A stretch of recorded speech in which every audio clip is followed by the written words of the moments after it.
Y bueno, para finalizar, hay algunas filminas que me parecen buenas que miremos, que las lean con detenimiento, y que de alguna manera es un punteado, ¿sí? En todo caso, de la ilustración, ¿sí? De las características de la ilustración moderna. Recuerden, y acá vuelvo a decirlo y lo voy a repetir seguramente cuando veamos ahora Revolución Francesa, el siglo XVIII es el siglo de la modernidad. Recuerden la primer clase, recuerden la introducción del programa, recuerden el texto de Terren, la ficha de cátedra, ¿no? Es como un paso a esta modernidad que apabulla, ¿no? Que arrasa, que viene con todo. Es la modernidad del siglo XVIII, ¿sí? Esta modernidad que es ilustrada, contractualista, donde el modo de producción capitalista ya está consolidado, sobre todo en Gran Bretaña, ¿sí?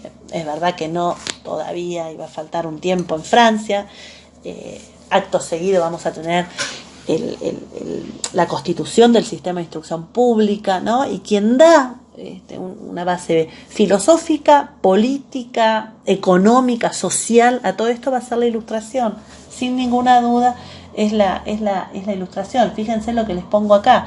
Se proclama el poder de la razón humana en su actuación sobre la naturaleza como único medio válido para lograr el progreso, la felicidad y el bienestar de los hombres, tanto a nivel intelectual como a nivel social, ¿sí? Y en estas características entonces de la ilustración, cuando nosotros pensamos, o por lo menos ahora, ¿no?, trabajar fuertemente el tema de la ilustración, lo estamos pensando en una cuestión mucho más, si se quiere, general, en todo caso, pero pensada fundamentalmente, podríamos decir, en Francia, ¿no?, y en un segundo lugar en Inglaterra, ¿no? Entonces, ¿cuáles son estas características? Bueno, la primera característica que la ilustración es una cultura de la clase burguesa, ¿sí? Esto lo va a decir Bianchi, lo va a decir Abaganiano, lo va a decir Bowen. O sea, es imposible pensar la ilustración si no la pensamos de la mano de esta clase burguesa, que ya plenamente consciente de sus derechos y de su función histórica sale, ¿sí? O sea, sale a comerse el mundo. Y por lo tanto, además, es una, digamos, van a decir, es una filosofía que dirige una transformación cultural, pero también política, también social, sí, económica, de este mundo, que además, yo diría que tiene, que está sentada en un tiempo y en un espacio concreto, ¿sí? Entonces, acá le pongo, ¿no? La ciencia, el arte, la moral, la religión, la educación se adaptarán a la creencia en un progreso indefinido al que solo puede conducirnos la razón, no hay otra. La razón crítica que se aplica a todos los ámbitos del conocimiento.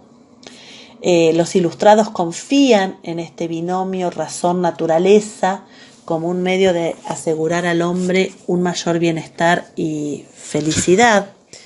Piensen también que esta ilustración es la que nos va a llevar a iniciar, pero sobre todo después a consolidar, a acrecentar, ¿sí?, todo un proceso de secularización. Esto va a ser bien importante, el proceso de secularización, sobre todo que venimos trabajando en Inglaterra, pero que vamos a ver también en Francia. Dice, los ilustrados tienen una gran fe en la potencia de la educación y quieren modernizarla y ponerla al alcance de un mayor número de personas. Esto también va a ser importante. La educación, ¿sí?, es el instrumento por el cual esta ilustración va a poder llegar a un sinfín, ¿no?, de personas. El espíritu de la ilustración incluye matices de liberación intelectual y moral, de perfección individual, de progreso, de justicia, que solo se logra difundiendo la cultura y educando a la población. Cuando este ideario se traslade al terreno de los programas políticos, la educación como materia de interés público comenzará a ser entonces competencia del Estado, ¿sí? ¿Quiénes son estos exponentes? Bueno, Voltaire, Montesquieu, Diderot, D'Alembert, Turgot, ¿sí? Tenemos después a Feijóo y Jovellanos en España, a Vico en Italia. No vamos a ir trabajando las propuestas de cada uno de estos ilustrados, pero sí para que, y sobre todo jovellanos, ustedes lo van a trabajar seguramente el año que viene en Historia Argentina, pero también van a trabajar la ilustración y cómo esta ilustración se hizo eco en América, en donde vamos a tener, por ejemplo, que la educación, a partir del ideal de la ilustración, pasa a ser una cosa política, pasa a ser una cuestión política, ¿sí? La educación va a tener un lugar preponderante y que va a ser una educación estatal y que ahora, ya acto seguido, en un rato lo vamos a trabajar, el sistema de instrucción pública, ¿sí? Tan importante también para la constitución de nuestro sistema educativo. Bueno, y finalmente miren, trabajen, lean el texto de Fontana sobre la ilustración. Es bien interesante, ¿sí? Porque trabaja todo lo que nosotros llamamos despotismo ilustrado. Dice, en lo que corresponde al terreno de la política, el despotismo ilustrado, o sea, el fracasado intento de conjugar los intereses de unos soberanos que no pretendían otra cosa que reforzar el Estado absolutista en los terrenos financieros, administrativos y militar, y unos sectores reformistas que les ayudaron en esta tarea porque creyeron equivocadamente que los reyes filósofos pensaban ir más allá, transformando las sociedades que gobernaban. Los límites cronológicos de la Ilustración pueden fijarse entonces entre la Revolución Inglesa del siglo XVII y la francesa del XVIII.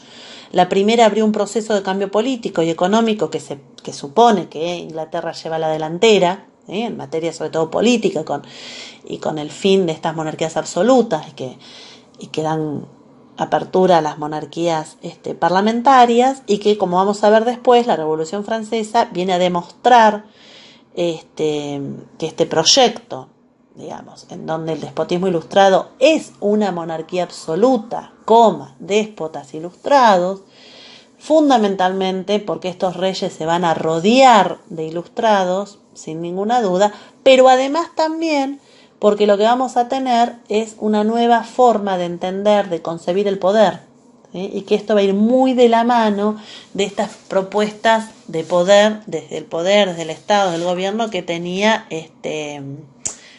Rousseau, ¿sí? Entonces, es interesante este texto de Fontana cuando trabaja la ilustración, porque plantea toda una primera parte de contexto de qué es el despotismo ilustrado, cuáles son los antecedentes, ¿sí? La relación entonces también con la fisiocracia, ¿sí? Dice, a la Inglaterra posterior de la Revolución Inglesa le corresponden la idea de progreso, liberalismo económico, ¿sí? A la Francia, en cambio, era todavía previa a la Revolución Francesa, todavía habían lugares donde no se conocía la moneda, entonces todavía hay lugares que nosotros denominamos con vestigios, ¿no?, de feudalidad. Ver ahí cómo empieza, ya lo vamos a ver, pero a pulular estas ideas fisiócratas. ¿Qué pasa con Voltaire y Montesquieu como antecedentes de esta revolución y también como exponentes de la ilustración? Me parece que es interesante porque va planteando estas ideas de ilustración, de progreso, de sociedad moderna, ¿sí?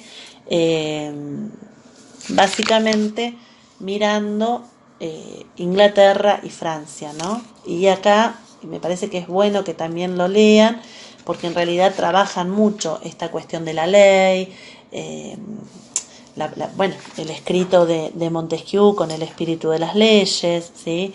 ¿Qué pasa con esta ley? ¿Cómo esta ley es la que organiza?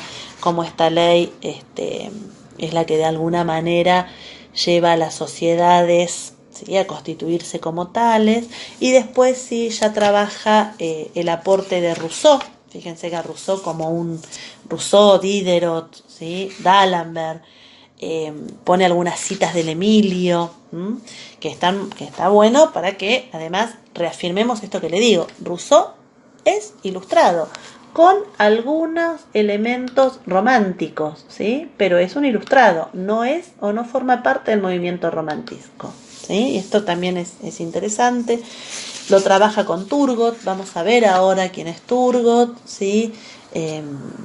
Cuál es su concepción del progreso, cuál es y que los va a llevar es el ministro, ¿no?